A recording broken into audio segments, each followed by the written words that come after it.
consecrated to the service of the Lord, to sit at His right hand. You are a priest forever in the line of Melchizedek,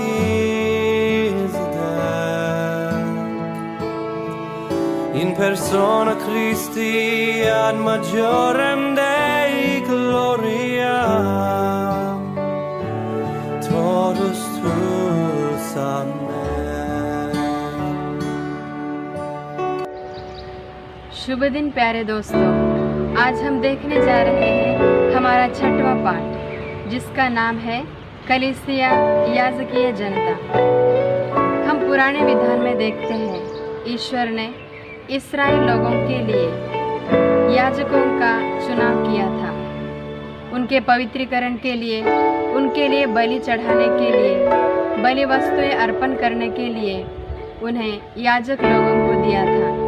और ईश्वर ने मूसा को यह आदेश दिया कि हारून और उनके पुत्रों को पुरोहिताभिषेक दे, जिससे वे इस्राएल लोगों को बलि चढ़ाने एवं बलि वस्तु अर्पित करने सहाय करें। प्रभु के आदेशानुसार मूसा, हारून और उनके पुत्रों को दर्शन कक्ष में ले आए। सारी जनता वहाँ एकत्र हुई थी। इसके बाद मूसा ने हारून और उनके पुत्रों को पास बुलाया और जल से नहलाया। उन्होंने हारून को कुर्ता पहनाया, कमरपट्टी बांधी, अंगरखा और अन्य पवित्र परिधान पहनाए।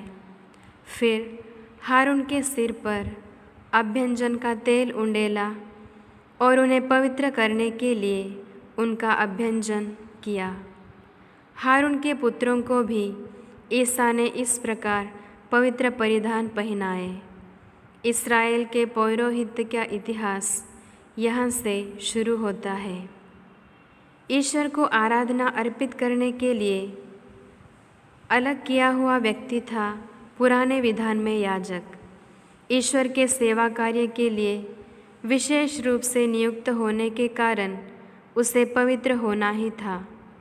जनता के प्रति ईश्वर के सामने बलि, भेंट और धूप चढ़ाना था उनका मुख्य कर्तव्य। याजक प्रार्थना द्वारा जनता के लिए मध्यस्थता करता था। याजक को ऐसा व्यक्ति होना था जो ईश्वर की पवित्रता का साक्षी हो। जनता को यह सिखाना भी याजक का कर्तव्य था कि वह प्रभु के सभी आदेशों का पालन करे। ईश्वर ने इस्राएल को इसलिए बुलाया और गुलामी से मुक्त किया कि वह ईश्वर की आराधना तथा याजकीय सेवा करे। इस्राएल के प्रति ईश्वर का याजकीय सेवा कार्य करने हेतु हारून और उनके पुत्रों को ईश्वर ने अभ्यंजित करके याजक बनाए। सीनै के विधान के समय ईश्वर ने मूसा से यह कहा था, यदि तुम मेरी बात मानोगे और मेरे विधान के अनुसार चलोगे तो तुम सब राष्ट्रों में मेरी अपनी प्रजा बनोगे। तुम मेरे लिए याजकों का राजवंश तथा पवित्र राष्ट्र बन जाओगे। इसके बाद हम देखते हैं पुराने विधान का पौरोहित्य तथा ईसा का पौरोहित्य। याजकीय सेवा के लिए विशेष रूप से ईश्वर द्वारा चुने हुए हारून और उनके पुत्र इस्राएल जनता के प्रति ईश्वर के सामने आराधना और बलियां अर्पित करते थे। वह अधिकार हारून के वंश में पीढ़ियों तक जारी रहा, परंतु ये आराधना एवं बलियां अपूर्ण थी।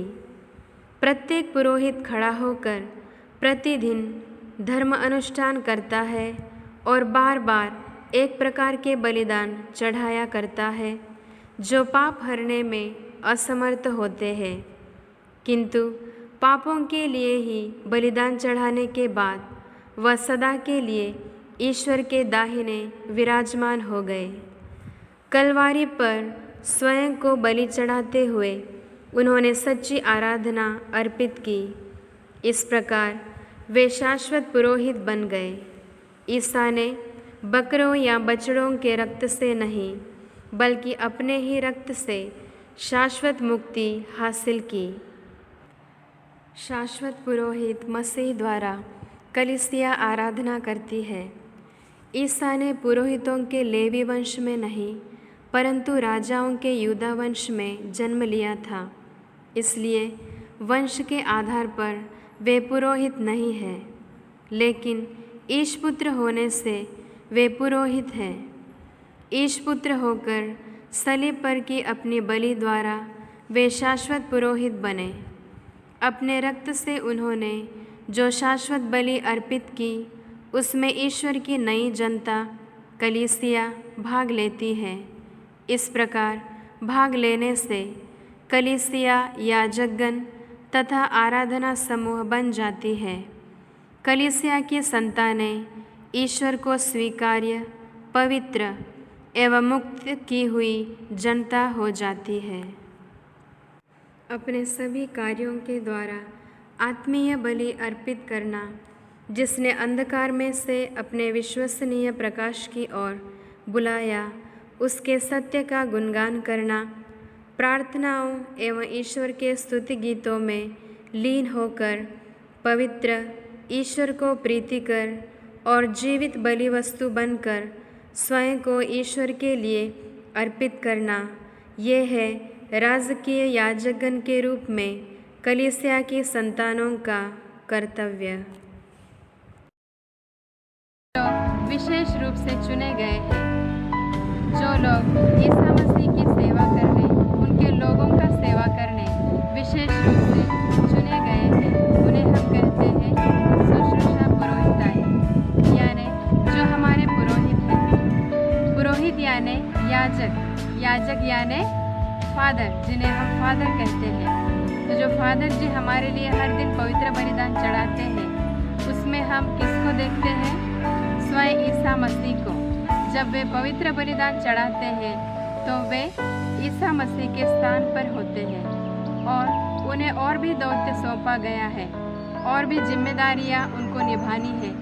वे हमारे साथ जो पल्ली के लोग हैं, पल्ली के विश्वासीगण हैं, उनके साथ मिलकर इस ईश्वर का कार्य वे पूर्णता तक पहुंचाते हैं। तो हमारा भी यह फर्ज बनता है कि हम भी ईश्वर ने सौंपा हुआ वह कार्य पूर्णता तक ले जाए।